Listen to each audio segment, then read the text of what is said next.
Good morning, good afternoon, good evening. My name is Karen DeWolf, VP of Regulated Industries here at Aprimo, and I could not be happier to be hosting this webinar topic today, balancing innovation in AI with regulatory requirements. This is a super hot topic and no for all of you here, and I'm very excited to be here today with my co-presenter, Jorge Tovar, Director of IT at J&J Med Tech.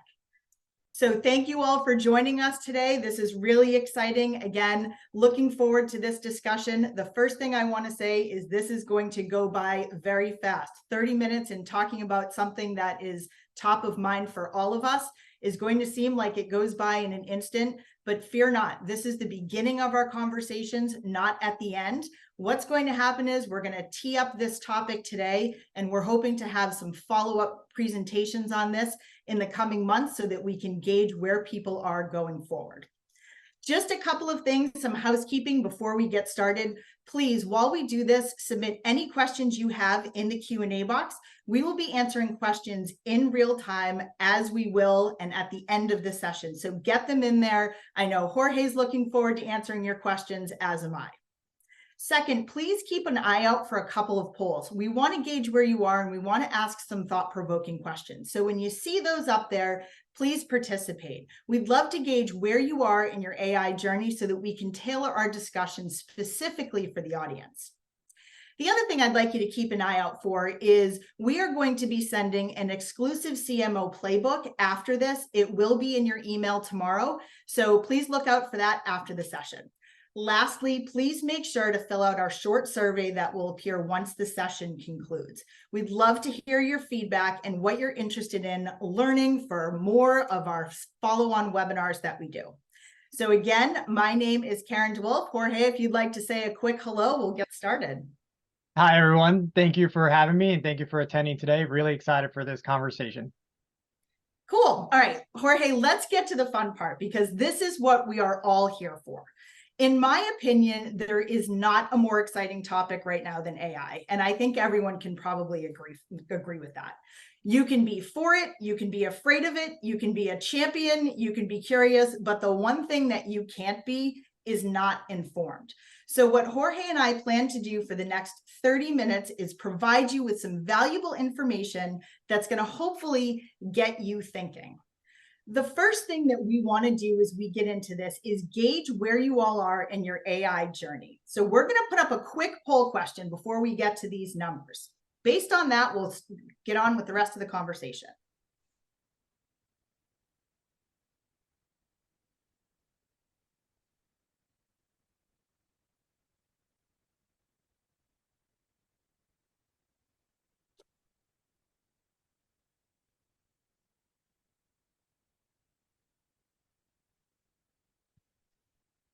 All right, if everybody's got theirs in. Jorge, I find this is pretty typical, right? I think this is what we expected, but it looks like most people are exploring AI options, but really haven't started implementing anything yet. Is any of this poll surprising to you? It's not surprising to me, and I think, Karen, we've had conversations where it is fascinating that we've seen AI implemented for many years now, and I think we're going to get a little bit into that, right, Karen? And there are many different layers to AI, but we've seen an explosion since ChatGPT launched last year with generative AI. And so I think a lot of people now, when they're hearing the term AI, they're thinking generative AI, but I think we should, maybe set the stage a little bit for actually how long has AI been around? I think that's going to be a great topic for us to get into here in a second. So let's talk AI by the numbers, just to make sure that everybody is level set on why we're here and why this is important. If you look at this, the AI global market in regulated industries is expected to grow from about 11 billion to 40 billion by 2027. The top 3 regulated industries in AI are healthcare, financial services, and insurance. And we'll talk about that in just a second. And AI is expected to automate up to 40% of regulated industries by 2030. And if you look at your calendar, that's not very far away, but it's a pretty interesting statistic. And when you look at what I've got down there at the bottom, businesses who are using or exploring AI today across the board from the polls, about 77%. And organizations who see AI as a competitive advantage in their organization, 90% of businesses. If you go out there today and read any annual report, any investor call that you listen to, the CEOs at pretty much every major organization are putting some sort of AI strategy in from the top down. And again, you can see down here, AI is expected to contribute to almost 16 trillion to the global economy by that 2030 date. These are some pretty compelling numbers. And this is why we say it might not be something that today you're all in on until you hear everything that you can do and how it will help your business, but it really is something that you have to pay attention to. So the next thing that we want to talk about in here, I want you to take away from what we're saying in here that AI, I think you all know this today, it's not a fad. It isn't something that is going away. It's going to have an impact on your daily life. These are AI experiences that are going to be in our lives forever. They are evolving, and a lot of them are yet to be determined. I think the message here is the AI genie is out of the bottle. Wouldn't you agree, Jorge? Absolutely, definitely agree. And I think, even if we look across these three industries, many of those use cases are applicable across, right? So we're not going to just use AI for developing new drugs or treatments in healthcare, but how do we detect fraud within information security and manage risk across our very large portfolio here at J&J? And if you look at this, to your point, when you look at these regulated industries, you've got a lot that's in here, right? You've got developing new drugs, you've got diagnosing diseases, but you also have fraud detection. You've got making better decisions. You've got using AI to assess your risk. It's going to automate, as we just saw, 40% of tasks in these industries. So I think what we want to make sure that everybody knows and is aware of, this isn't new, right? It's important to know that AI didn't just appear at the end of 2022 in November, even though we know that in a lot of cases, it feels like it did. AI, as it were, has been around since the 1950s. It started with machine learning, which is that concept of computers learning without the actual development of it, without having to be programmed. It's a model that uses data to make predictions. We're talking, this has been over 70 years in the making. Now, fast forward to where we are now in the 2000s with the emergence of large language models. They started to appear. What is an LLM? Everybody's talking about them. And I know, Jorge, we're going to get into this in a little bit more detail here in just a second. But these LLMs are a subset of machine learning that are specifically designed for natural language processing, NLP, another term that you probably hear a lot these days. These large language models are trained on massive amounts of data sets of text and code, which really allows them to learn the statistical relationships between words and phrases. So it's not just the data, but how the data is all related to each other. I want you to think of this as 6 degrees of Kevin Bacon with data instead of people, and millions and gazillions here of data points. Think of it like that. That is what we're talking about. So over the last 20 years, these LLMs have been gathering data and getting stronger and more intelligent, if you will. And this gave way to the emergence of things like ChatGPT in November of last year to the general public. What does that mean? Well, for all of us, it felt like it tilted the earth literally when this came out. When in reality, the earth has been tilting in this direction and training these models for a really long time. Jorge, I know you have some thoughts on some of the differences here. So chime in on all of this machine learning, large language model, generative AI. What do you think of it all? It's always really difficult to explain why this fundamental shift has happened, right? And so everybody on this call may be familiar with terms like ML, machine learning. We all have AI embedded into our lives in lots of different ways, but generative AI is very different than what we're used to with machine learning. And one of the things, and one of the conversation points I have with everyone is LLMs, you have to start treating this technology more like you're actually having a conversation with a human. Whereas what we're typically used to with machine learning is we can upload all of these different factors or variables, and it will spit out a prediction. And we are trained ourselves to say, this is a prediction. We have to take it with a grain of salt. It could be right. It could be wrong. But with the LLMs, it feels so natural when you're having a conversation with ChatGPT that you may ask it a question and it will sound very, very correct. And it could be absolutely wrong. And there are many cases of this. You could Google it and see how some of these services have just gotten tripped up a little bit. But for us, we're so used to computers just being binary, 2 + 2 is 4. This technology provides a huge paradigm shift for us that I think we all have to adapt to. And that's a huge thing for us to think about in regulated industries as we're developing solutions for our patients and our healthcare practitioners out there. Well, and all of that's interesting because the thing that we need to talk about, if you look at what we've got on this left-hand side over here, it's how AI is used in regulated industries now. So how is it possible that this thing that exploded onto the map at the end of November is now something that we're already seeing in all of these disciplines? And I think the truth is that many of you, I would say all of you on this call, have been using AI and machine learning for as long as you can remember, and you probably aren't even aware of it if you think about it. Because when you think about all of the different things that AI has already done, on your smartphone, AI is used to power features such as your predictive text, your autocorrect, your spam filtering.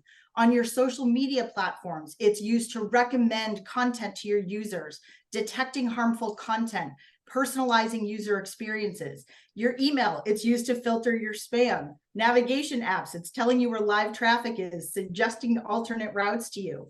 I could go on, right? You have product recommendations when you're on e-commerce sites. And for all of you that are either on Aprimo Dam today or soon to be, when you see things like your metadata, your similar images, your similar faces, you guessed it, that's all AI.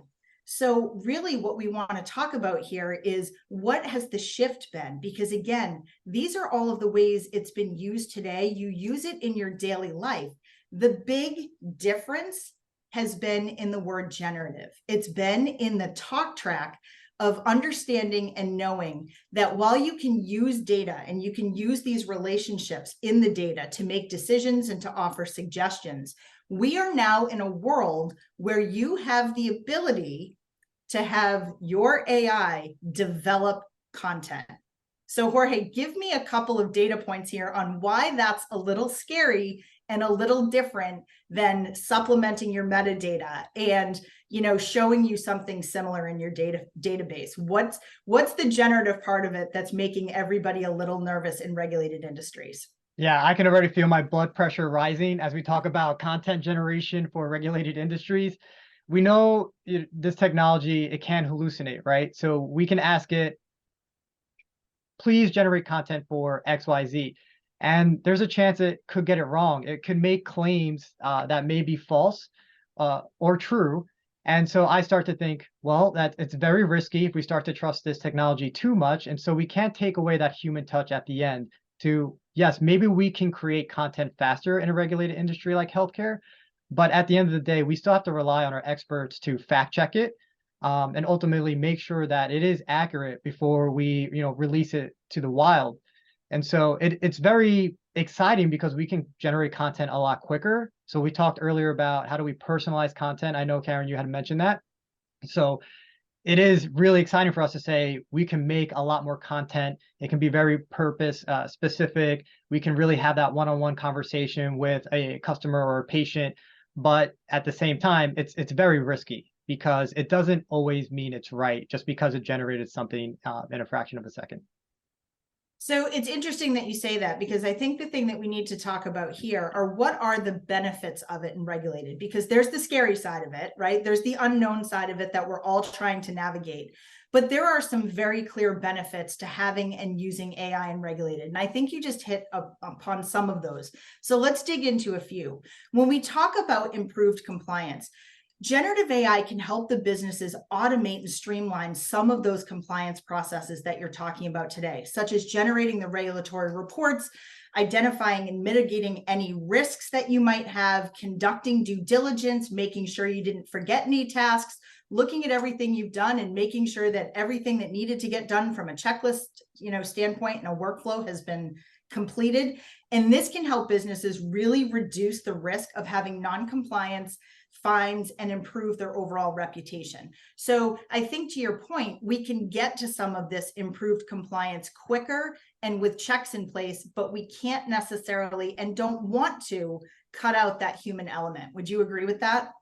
Absolutely agree with that. Yep. So then we'll go to the next one, the enhanced risk management in here. When you talk about generative AI being used to simulate different scenarios, what happens if we do this? What does it look like if we do this? It's going to give you another ability to enhance your risk, be able to predict it, be able to see things that you might not have been able to see before. So I think being able to give businesses better tools to make decisions faster is only going to help. Would you agree with that statement as well? I'm guessing the answer to that one is yes, too. Yes, and of course, all of these things do make me a little nervous, right? We can't completely rely on the technology to completely mitigate all of the risks that we take, but we can use it to assist us and maybe identify some blind spots or maybe identify things we haven't seen. But because we can train these models on such a large set of data, it does give us an edge on how quickly we can identify these risks and ultimately come up with plans to mitigate them. I think that's actually a great point. And when we talk about this next benefit, the increased efficiency and productivity, I go back to that first slide that we might have, 40% of the things that we're working on today be automated in some way, shape, or form using AI. So if you think about that, having something in place that's going to track where you're using AI, to use it responsibly, to be able to look at KPIs and measure how much have you been able to improve on a time to market, on a compliance cycle, on getting a piece of content into market. All of those different types of things are going to be exponentially beneficial for us in the end. But to your point, we're going to need to measure this. We're going to need to be able to identify this. And we'll talk about that in just a second. And I think the improved customer service, that one almost goes without saying, because you really can use AI to personalize the customer interactions and to provide customers with more relevant and timely information. And really, that's what we're all trying to do, because you do need to get your messages to the people they are intended for in a timely manner that's relevant to them. And I really do think that this is going to help all brands to be able to improve their customer satisfaction and loyalty by being able to deliver that content quickly. Now, the next thing that I just want to shift to real quick here is, how do we foster this success? And Jorge, this is really where I want to turn to you, because I think most of the people that are on this webinar here today are on here because we're trying to figure it out. We know there's benefits. And we know that there's some scary elements of this, especially in all of our industries where we have to have a more granular focus on compliance. We all know from our internal processes already that there's the creative mind and there's the regulatory compliance mind. And sometimes we all get into a meeting and we have to create a synergy between everybody. And that's what we're here for. How do we balance the innovation and all of this that we want to take hold of and that we want to realize with making sure that we're satisfying the regulatory and compliance people that are so critical to our organization? So if you want to talk about this real quick, talk about fostering a culture of embracing AI within an organization. How do you do that? Yeah, I think this is the most important piece out of all of these. The easiest way to foster a culture of embracing AI is to have the conversation, right? So I meet with my business partners and we have the conversation about AI, what's new and different about generative AI than the AI we're used to. What are we doing internally to continue to embrace this technology? What are their ideas? What are the risks and pitfalls we need to consider, especially within a regulated industry? And just starting with the educational piece of it, it opens up their lens to a whole new way of thinking about the challenges that they see day to day and how this technology can ultimately be applied to make their lives a little bit easier or better, or create new opportunities for them to focus on different things within the business. But it does all start with the educational piece, and extending that hand out to different people within the business to just have the conversation and put some of these myths to bed or understand what are their big questions about this technology. What do you say to the people who are afraid of it because they feel like their job is going to be automated by AI by 2030 or 2060? Yeah, this is a question I get a lot, not just internally, but from, people outside as well. The first thing I like to say is 10 years ago, we would have never imagined that a social media manager could make six figures, let alone that that would even be a job or a career path, and it is. Today we see influencers on TikTok, they make a career out of that. And so my first response to that is we're not looking or trying to implement this technology to reduce headcount. We're looking at this technology on how do we make your life easier and really free up time for you to focus on different things. When I think about content operations, a lot of that time is spent to make sure that our content is compliant, it has been reviewed, it's approved, and it's of high quality. How about in the future, if we can use this technology to make that go a little quicker, can our content operations team focus on, well, we've actually seen a lot of content that is similar. Can we maybe reduce or reuse? Can we focus on creating new types of content? Are there opportunities? Can we look at the data of how this content is used and really start to create our content plans around that?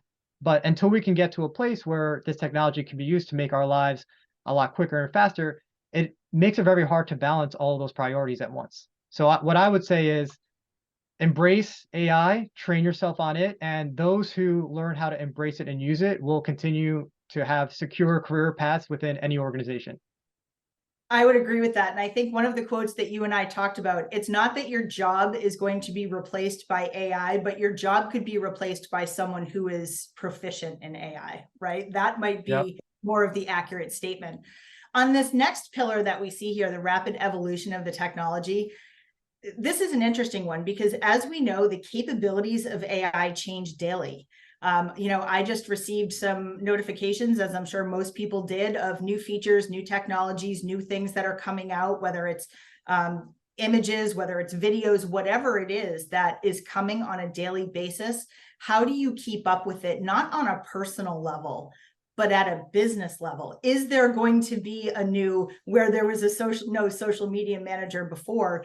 Do you see that every organization should have an AI center of excellence that knows what's coming, knows how to do it responsibly, and has the ability to embrace it? And is that the new six-figure salary out there? I think a lot of these organizations already have them. We think about data science. That's been around for a long time, and a lot of organizations already have established experts in the data and analytics space. And I think this will be a call for them to continue to evolve. And the next step is going to be AI. Now, we know they've already been developing AI with machine learning, but the next skill that they're going to need to learn is generative AI and how do we scale out those technologies internally and how do we train everyone to be conversational in it. So it is very difficult to keep up with the speed of AI. We know OpenAI just had their dev day on Monday, and there were a slew of announcements and new capabilities released. Every day I'm learning something new about what this technology can do. And it's very daunting for us to think about, well, how do I stay up to date with everything going on in the industry and apply all of that? And then add the layer of, well, this is a regulated industry and we just can't move as fast to keep up with everything. How do you find that sweet spot? And I know we're going to talk a little bit about it, but I would say, yeah, encourage that culture of innovation, allow people to come up with new ideas, allow them to explore, definitely encourage implementing POC, so proof of concepts, nothing that goes live, but try something small. Will it work? Fail fast. And then how do you share that learning really broadly across the organization? I think that's great advice because one of the things I think we're going to see people needing to create business cases for their internal and sell upwards, right? Or sell downwards, making sure that everybody understands everything that we're looking at here. How do you embrace the culture? How do you stay up with the technology? How do you create that synergy? And then what we've got up here, these real world case studies. And I think to your point, you don't have to have an AI strategy that goes across everything you do. You can have one use case. You can have one particular thing that you've thought of. You might have what I think is a great idea in any organization to have a regularly meeting think tank, if you will, to your point, to have people of different disciplines across your organization come together and put some ideas together. Here's a use case that we can go take a look at right now. And then you can assign a risk level to it. Is this something that's going to be a lot of red flags and we'll never get it into market? Or is this something that we can do and we can get our foot in the door and then start marketing to our own organizations, to our own compliance teams, some of these quick wins that AI can use? What do you think of those? Yeah, and Karen, I really want to focus on your comment around a multidisciplinary team, right? I think it's very important to bring all the important stakeholders from the organization together, even for the small ideas. I know the first time, Karen, we've had conversations about how Imprimo is implementing this technology. The first people I called is information security, privacy, legal. What are the questions I need to ask? What are the things I need to think through? Because I'm not an expert in those areas, but I want to make sure that they feel comfortable as we adopt this technology. And we should be always giving them a seat at the table, allowing them to voice their concerns, thinking through ways that we can ultimately mitigate those risks, because especially in a regulated industry, the stakes are just too high. And so if you bring them in early, you can solve those problems early and ultimately move faster. So I think it's really important that we do bring together a cross and a multiple disciplinary team, even for the small ideas as we're trying to learn and figure out this technology.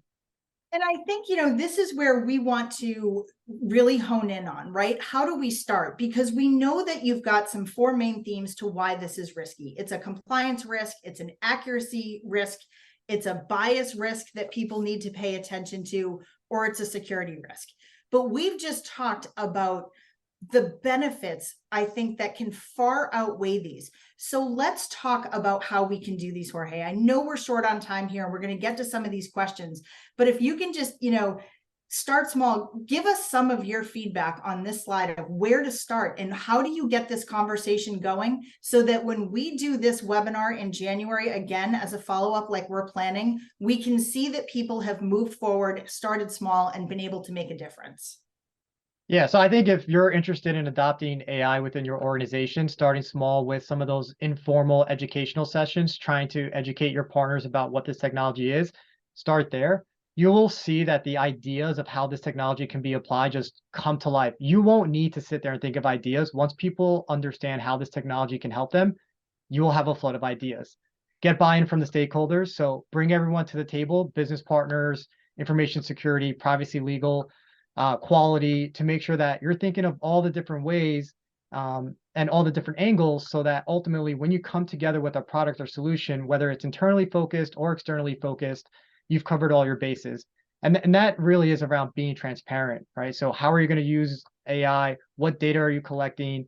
Being ethical is extremely important, especially thinking through what sort of bias are we introducing in this data, or what bias does our data already have? And those are the top of mind things of where I think we should start, especially within a regulated industry. I think those are great. And one of the things we want to make sure that we talk about too here is how do you do this responsibly, right? Because there's all of this out here. There's the internal that you have to do, but how do you do it responsibly? You're not just going to go to ChatGPT out there and put your corporate information, your content out into the wild, right? You don't want your content training other large language models because there's a risk to that, right? So we need to think about, as organizations, how do you control it? How do you control your content? How do you keep it within the walls of your organization? How do you use AI in a way that you're harnessing the power of it, but not necessarily unleashing all of your power of it as well? Fair to say?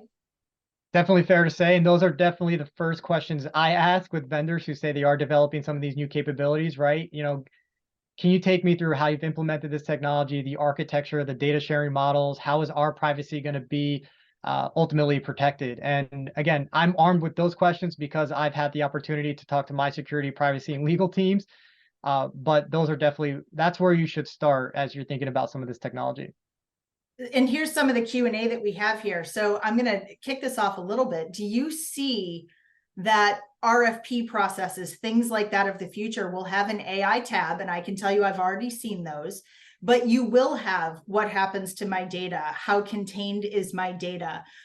You'll have things like how easy is it to identify that the content that we're using is AI? Do you have those identification capabilities?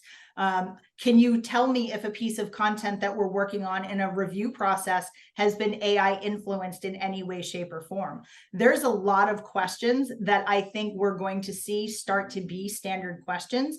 And I'll let you take that in a second, but I first want to say for everybody on here, make sure you're asking the questions. Don't just, say, all right, someone's got this cool, piece of AI and I want to start using it. There's a lot that you have to try and determine up front.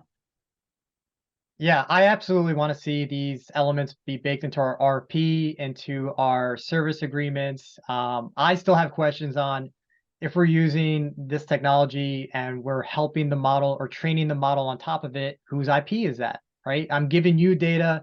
Good question, right? You're helping make my life easier, but I'm also making your product better. And I feel like it's a little bit of a gray area and things that we are still hashing out, because with generative AI specifically, I still think we're very much in the early days of this technology, and there's a lot more to come. But those are some of the areas that I do want to see implemented as we continue on these engagements with our partners.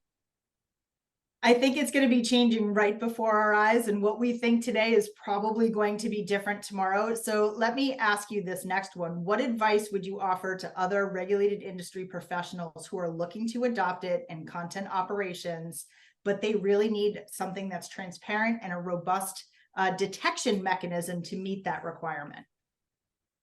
Yeah, my biggest, piece of advice is to hold hands with those people within the organization that have the expertise from security, privacy, legal, and quality, to ensure that they feel good about how you're approaching your AI strategy, your use cases.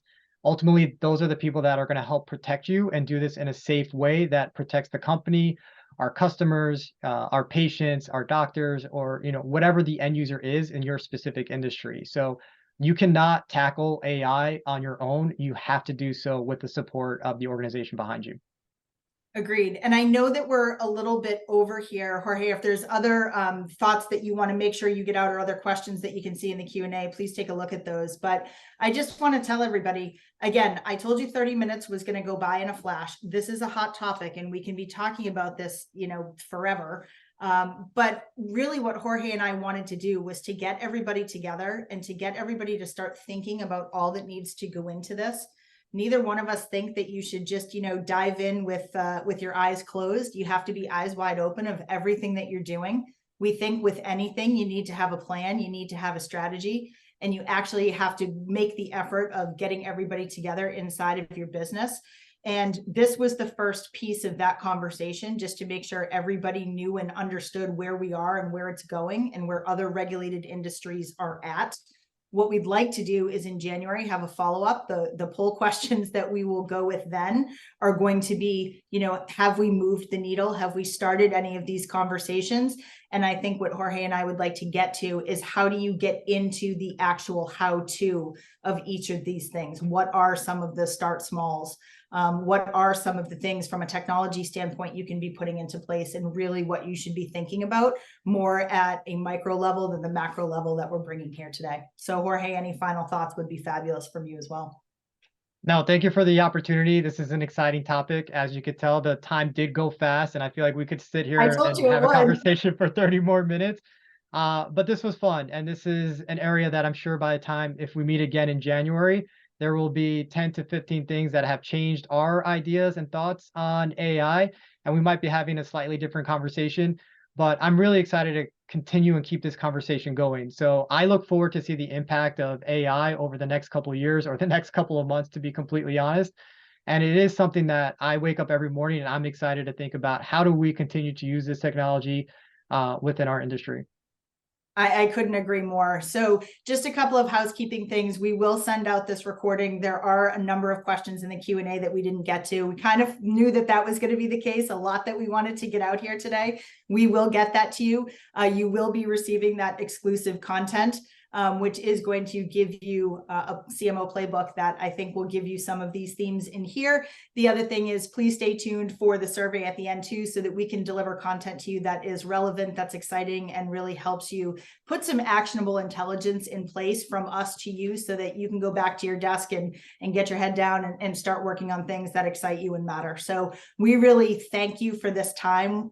Again, it's a conversation that we'll be having on a very regular basis, and we look forward to doing this again.